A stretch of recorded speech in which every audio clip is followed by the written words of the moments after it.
ৰহস্যময়ী সময়ৰ ৰহস্য আজিলৈ কোনে জানিব পাৰিছে?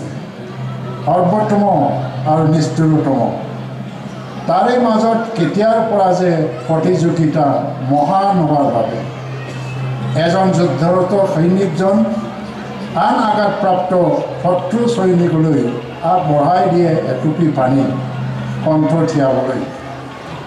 কবিয়ে তেতিয়া তাত কেতিয়াবা পায় মানৱতাৰ সন্ধানৰ চিহ্ন। বিজয়ৰ ইতিহাস ৰচাসকল নিৰীহৰ তেজেৰে হাত ধুৱে আৰু গায় অহিংসাৰ গান। সৰল শ্ৰোতাই তাতো দিয়ে বিজয়ৰ হৰ্ষধ্বনি। ঈশ্বৰৰ দূতবোৰে বিলাই পৰে ঈশ্বৰৰ খণ্ডিত বতৰা। শ্ৰদ্ধালুৱে তাতেও পায় ভক্তিৰ গীত। বধ কৰে নিজৰ আত্মাৰ ঈশ্বৰক। মহান সময় ন ক'ত? এতিয়াতো সকলোৰে প্ৰতিযোগিতাৰ এই দৌৰত আমিও অকল প্ৰথমজনৰ বাবেহে সদায় হাত চাপৰি মাৰি আহিছোঁ।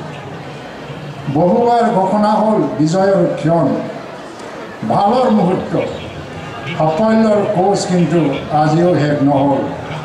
মহান সময় কেতিয়াবা আহিছিল সঁচাকৈ। প্ৰতিটো সময়ে মহান নহয়নে? ধন্যবাদ।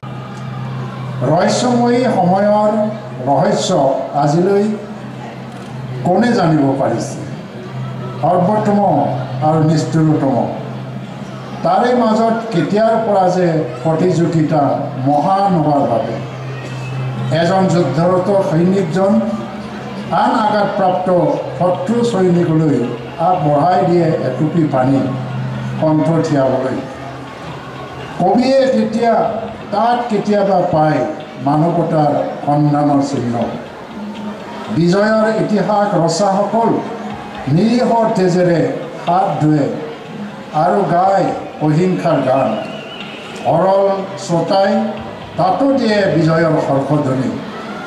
ঈশ্বৰৰ দূতবোৰে বিলাই পৰে ঈশ্বৰৰ খণ্ডিত বতৰা।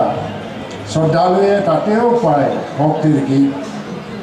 বধ কৰে নিজৰ আত্মাৰ ঈশ্বৰক। মহান সময় ন ক'ত?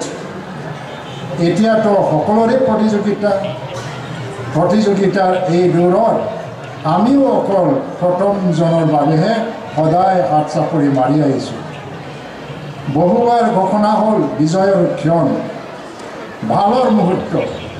সাফল্যৰ কোচ কিন্তু আজিও শেষ নহ'ল।